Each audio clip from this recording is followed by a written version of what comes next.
दोस्तों, welcome to my YouTube channel Pacemakers Academy. आज ये हमारा सेकंड सीरीज का लेक्चर है। इस लेक्चर में हम डिस्कस करने वाले हैं लोअर लिम्ब के जितने भी इम्पोर्टेंट क्वेश्चंस हैं यूनिवर्सिटी एग्ज़ाम के हिसाब से, वो सभी क्वेश्चंस हम डिस्कस करने वाले हैं। As a first year student मैं भी जब था तो मेरे को भी 3 subject anatomy, physiology and biochemistry में सभी को एनाटमी जो सबसे ज़्यादा टेंशन होती है उसकी, ठीक है। एनाटमी याद होगी कि नहीं होगी, उसमें कैसे क्वेश्चंस आएंगे, पढ़ रहे हैं तो भूल रहे हैं। तो एटलीस्ट आपको सबसे पहले कुछ भी पढ़ रहे हो तो उसमें ये तो पता होना चाहिए कि उसमें इंपॉर्टेंट क्वेश्चंस क्या आएंगे यूनिवर्सिटी में। ओके, तो इस हम 3 वीडियोस डालेंगे लोअर लिम्ब के ऊपर। पहली वीडियो में जो है हम सभी लॉन्ग आंसर क्वेश्चंस डिस्कस कर लेंगे, जितने भी आ सकते हैं। इतना कर लिया मोर देन इनफ है मेरे हिसाब से। सेकंड नंबर पे हम एसएक्यूज देख लेंगे, है ना, कि शॉर्ट आंसर क्वेश्चन में कौन कौन से टाइप के क्वेश्चंस आ रहे हैं। ओके, तो आइए शुरू करते हैं किसके साथ, एलएक्यूज के साथ। उससे पहले एनाटमी में सिंपल सा होता है क्या कि एक चीज़ हमेशा याद रखना, एनाटमी का जो यूनिवर्सिटी एग्ज़ाम का पेपर होता है उसमें आपको ज़्यादा लिखना नहीं होता है। रिटर्न वर्क जो है बहुत ज़्यादा किसी चीज़ को डिस्क्राइब करने की ज़रूरत नहीं होती। जैसे कि हमने लास्ट वीडियो ब्रेकियल प्लेक्सस में भी देखा था, बहुत कम लिखा हुआ था। एनाटमी में सबसे इम्पॉर्टेंट होता है क्या, डायग्राम। सबसे इम्पॉर्टेंट क्या होता है, डायग्राम। एग्जाम्पल के लिए नी जॉइंट आया क्वेश्चन, उसमें आपसे क्या पूछ लिया, उसने रिलेशंस पूछ लिए, तो रिलेशन लिखते बैठना नहीं है। अगर आपने डायग्राम में ही रिलेशन बता दिए कि हाँ इसके anteriorly, posteriorly, lateral, medial side ये चीज़ें होती है, तो आपको फुल मार्क्स मिल जाएंगे। और कभी किसी बच्चे ने केवल थ्योरी लिखी है अच्छे से और परफेक्ट लिखी हुई है, एक दो चीज़ें ज़्यादा भी लिख दी है उसने, तो भी उसको कम नंबर मिलेंगे, बिकॉज उसने डायग्राम नहीं बनाया। ओके, तो ये चीज़ हमेशा दिमाग में रखना कि एनाटमी में डायग्राम्स आर वेरी इंपॉर्टेंट। बिना डायग्राम के आपको नंबर नहीं मिलते एनाटमी में। ओके, थ्योरी कम लिखो, डायग्राम ज़्यादा बनाइए, और सेल्फ एक्सप्लेनेटरी डायग्राम्स होना चाहिए आपके। क्लियर है, तो ये डायग्राम्स। चलिए स्टार्ट करते हैं।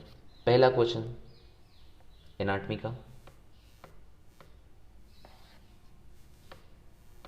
Describe the type, ligament, relations, movement and muscle producing the movement. Okay, 5 point हो गए, types, ligament, relation, movement and muscle producing the movement and applied. And सबसे इंपॉर्टेंट चीज़ क्या है, applied anatomy of hip joint. ये सबसे पहला typical question जो कि आ सकता है। ओके, हिप जॉइंट को आपको इस 5 पॉइंट्स में डिस्क्राइब करने के लिए दे सकते हैं, फर्स्ट क्वेश्चन। सेकंड क्वेश्चन आता है, describe the boundaries, contents and applied anatomy of femoral triangle. बहुत इंपॉर्टेंट है। फेमोरल ट्राइंगल जो है आपको लॉन्ग आंसर क्वेश्चन में भी आ सकता है और शॉर्ट आंसर क्वेश्चन में भी आ सकता है। आपको प्रिपेयर तो करना ही है, इन चारों पॉइंट्स के अंदर आपको डिस्क्राइब करने के लिए बोल देंगे। क्लियर है, तो इसमें जब भी क्वेश्चन आ जाए ना तो एक काम करना, सिंपल सा है, 2 डायग्राम बना देना बस। बाउंड्रीज का एक डायग्राम बना देना, थोड़ा बहुत देखो, सबसे पहले उसका थोड़ा सा इंट्रोडक्शन लिख देना, देन फर्स्ट डायग्राम बनाना क्या, उसकी बाउंड्रीज बताते हुए, जो भी मसल्स है जो कि उसकी बाउंड्रीज बता रही है, वो बाउंड्रीज बताते हुए क्या करना, ये इस टाइप से डायग्राम बना देना। और ये भी रूफ जरूर लिखना, उसकी रूफ और फ्लोर का फॉर्मेशन कौन कर रहा है, ठीक है, और रिडक्टर लॉन्गस, इस टाइप से डायग्राम बना दिया। ओके, देन सेकंड डायग्राम में आप क्या करना, सेकंड पॉइंट क्या था अपना, कंटेंट्स लिखना उसके। तो कंटेंट्स में भी सेम चीज़ करनी है आपको, कंटेंट्स में भी बस ये डायग्राम बना दिया, और उसके जो भी कंटेंट्स होते हैं, फेमोरल आर्टरी होती है, ओके, वेन होती है, फिर यहाँ से नर्व्स जाती है एक दो, तो नर्व्स वगैरह बना देना। क्लियर है, तो ये आपका पूरा परफेक्ट डायग्राम हो जाएगा। और उसके बाद आता है क्या, अप्लाइड एनाटमी। तो अप्लाइड एनाटमी में जो भी फेमोरल पल्स वगैरह होती है, क्लियर है, वो सब चीज़ें आप लिख सकते हो। नेक्स्ट क्वेश्चन, थर्ड क्वेश्चन है भैया। थर्ड क्वेश्चन है हमारा, describe the great saphenous when. Very important question है। एक बार तो पूरा लोअर लिम का वेनस ड्रेनेज पूछ लिया था। क्या पूछ लिया था, लोअर लिम का पूरा वेनस ड्रेनेज बताइए। क्लियर है, ये पूछा था। तो नेक्स्ट क्वेश्चन है अपना क्या, ग्रेट सिफेनस वेन। तो ग्रेट सिफेनस वेन में इन 4 पॉइंट्स के अंदर आपको डिस्क्राइब करना ग्रेट सिफेनस वेन को। पहला पॉइंट है क्या, ग्रेट सिफेनस वेन का फॉर्मेशन कैसे हो रहा है और वो कहाँ पर जाकर टर्मिनेट करती है। फर्स्ट पॉइंट में यही लिखना है, formation and termination. Then second point में क्या लिखना है, उसका कोर्स क्या है ना, जो फुट से स्टार्ट होकर जो जा रही है ऊपर, तो कहाँ कहाँ से होते हुए वो जाती है, ये सब चीज़ें आपको सेकेंड पॉइंट में लिखना है। और उसके रिलेशन, इससे कहाँ पर रिलेट होती है। देन थर्ड पॉइंट में उसके ट्राइबोरेटरीज क्या है और perforators. Okay, then at last आपको क्या लिखना है, एनाटॉमी लिखना है। ओके, तो ये हो गया आपका third question, third LAQ, great saphenous when. Next point, ये भी सेम क्वेश्चन आ गया, फेमोरल ट्राइंगल को डिस्क्राइब करना है भाई, बाउंड्रीज कंटेंट फेमोरल शीथ के साथ एक्सप्लेन करना है, very important, femoral sheath. Okay, femoral sheath और उसका क्या है, अप्लाइड एनाटमी। क्लियर।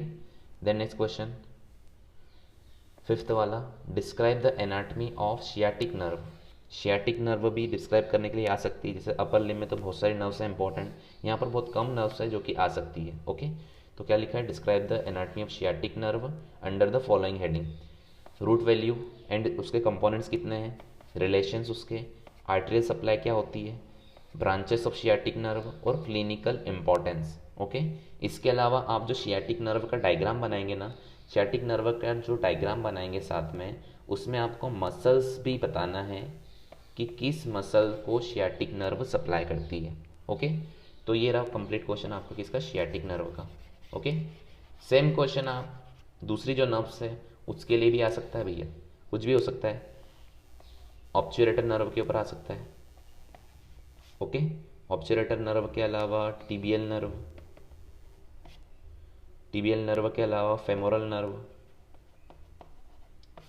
नर्व्स तो ऐसा है कि कोई सी भी नर्व्स आ सकती है, जैसे आप 2020 का पेपर उठा के देखना, उसमें अपर लिम्ब में अनएक्सपेक्टेड नर्व पूछ ली थी उसने। क्लियर है, तो नर्व्स तो लोअर लिम्ब अपर लिम्ब दोनों में है, कोई भी नर्व आ सकती है और इन्हीं हेडिंग्स के अंदर आएगी वो। और डायग्राम तो आपको वही वाला बनाना है, नर्व बना देना है, नर्व बना देना है, और वो नर्व किस किस मसल को सप्लाई कर रही है वो मसल्स लिख देना इस टाइप से ना, जो कि विश्राम सिंह में डायग्राम बहुत अच्छे बने हुए हैं। क्लियर है, तो आपका ये क्वेश्चन नर्व्स वाला हो जाएगा। नर्व तो सभी प्रिपेयर करना है और इन्हीं हेडिंग्स के अंदर प्रिपेयर करना है। ओके, द नेक्स्ट पॉइंट पर आते हैं, question number 6, very important question, describe the arches of foot in details. Okay, arches of foot बहुत इंपॉर्टेंट क्वेश्चन है, इसका मैं प्रॉपर वीडियो भी डालने वाला हूँ कि आपको एनाटॉमी में किस टाइप से लिखना है, और सबसे इजी तरीके में रहेगा, बस उतना पढ़ लो उतना लिख देना, आपको फुल मार्क्स मिल जाएंगे।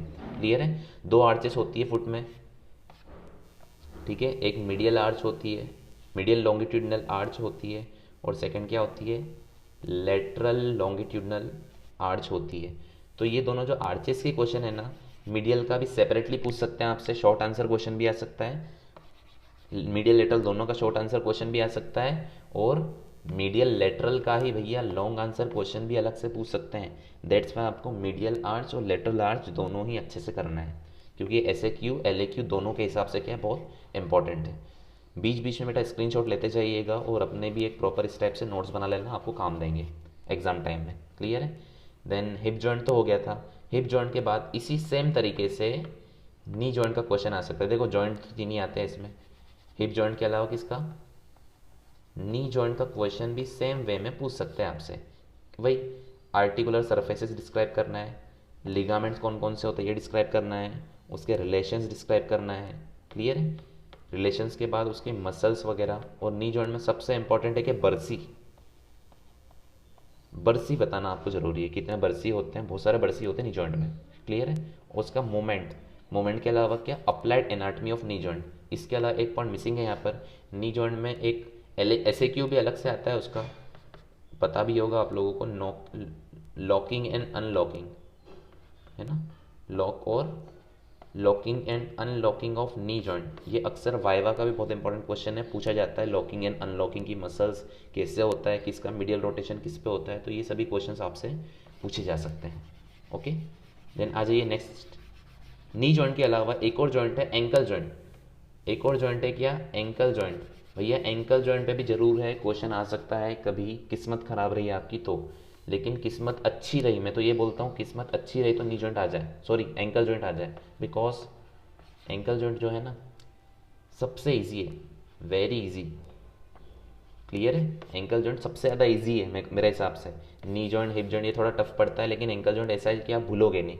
तो मैं जॉइंट्स के ऊपर तो तीनों वीडियोस डालने वाला हूँ, जैसे ही हमारे सब्सक्राइबर जो है 1000 क्रॉस करते हैं तो आप लोग वीडियोस को लाइक शेयर सब्सक्राइब जरूर कीजिएगा। जैसे ही सब्सक्राइबर 1000 क्रॉस करते हैं तो तीनों जॉइंट के ऊपर, ankle joint, knee joint, hip joint, और इसके अलावा भी जो अपर लिम्ब के भी जॉइंट्स है, उस पर वीडियो पूरे डल जाएंगे। क्लियर है? तो आपकी एनाटमी जो है पूरी प्रॉपर रेडी हो जाएगी, और पूरा हैंड रिटन नोट्स भी है मेरे पास। तो जिनको भी हैंड रिटन नोट्स चाहिएगा, टेलीग्राम पे ग्रुप बना है पेसमेकर्स एकेडमी नाम से, तो आप लोग ज्वाइन कर सकते हो। ओके, तो ये हो गए हमारे क्या LAQ। इसके अलावा कुछ और LAQ आ जाते हैं इस टाइप से। नेक्स्ट LAQ है भैया adductor canal. Next LAQ is describe adductor canal. Adductor canal को ही हंटर्स केनाल भी बोलते हैं। क्या बोलते हैं इसको? हंटर्स केनाल भी बोलते हैं, या फिर इसी को सब सार्टोरियल केनाल भी बोलते हैं। देखो सब वर्ड, अरे कल ही के वीडियो मैंने क्या बताया था, सब मतलब क्या होता है? नीचे, मतलब सार्टोरियस के नीचे होती है। क्लियर है? तो ये इंपॉर्टेंट है। एडक्टर केनाल किसको कनेक्ट करती है? ये वाइवा का क्वेश्चन है। एडक्टर केनाल जो है फेमोरल ट्राइंगल को कनेक्ट करती है, किसके साथ? पॉप्लिटियल फोसा के साथ। ये जो दिख रही है ये क्या है? एडक्टर केनाल है। ओके, तो एडक्टर केनाल का आपसे पूछ सकते हैं क्या? नॉर्मल वही टाइपिकल क्वेश्चन, एडक्टर केनाल्स की बाउंड्रीज बताइए। पहले आपको नॉर्मल इंट्रोडक्शन लिखना पड़ेगा, उसके बाद उसकी बाउंड्रीज लिखना पड़ेगा, बाउंड्रीज के बाद उसके कंटेंट्स क्या क्या एडक्टर केनाल के वो लिखना पड़ेगा, देन लास्ट में क्या लिखना पड़ेगा? उसका अप्लाइड लिखना पड़ेगा। ओके, तो ये 4 पॉइंट्स के अंदर एडक्टर केनाल पूछी जा सकती है। इंपॉर्टेंट क्वेश्चन है ये, भी आपको SAQ में भी आ सकता है और LAQ में भी पूछ सकते हैं। ओके, देन आ जाइए नेक्स्ट पॉइंट के ऊपर। नेक्स्ट पॉइंट है हमारा क्या? ये फिर से फेमोरल ट्राइंगल आ गया। ठीक है, आगे चलिए। ये भी हो गया।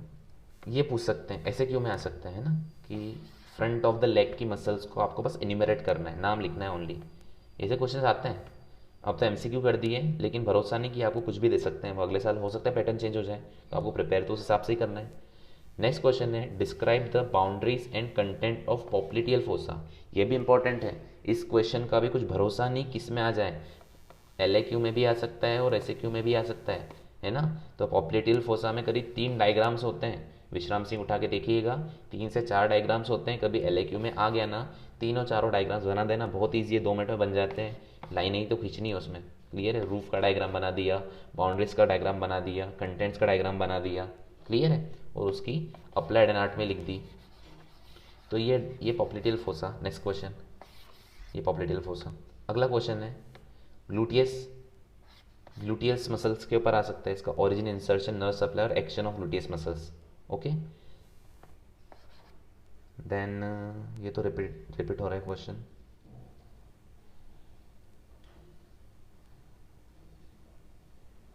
तो आज के लिए इतना ही। यही है हमारे पूरे LAQ क्वेश्चंस। इतने आपने कर लिए तो डेफिनेटली मेरा 90% क्वेश्चन आपके कवर हो गए। इसके अलावा कुछ एक्सेप्शनल क्वेश्चन रहेंगे ना, तो मैं आपको नेक्स्ट वीडियो में कवर कर दूंगा। Okay, thank you for watching my video.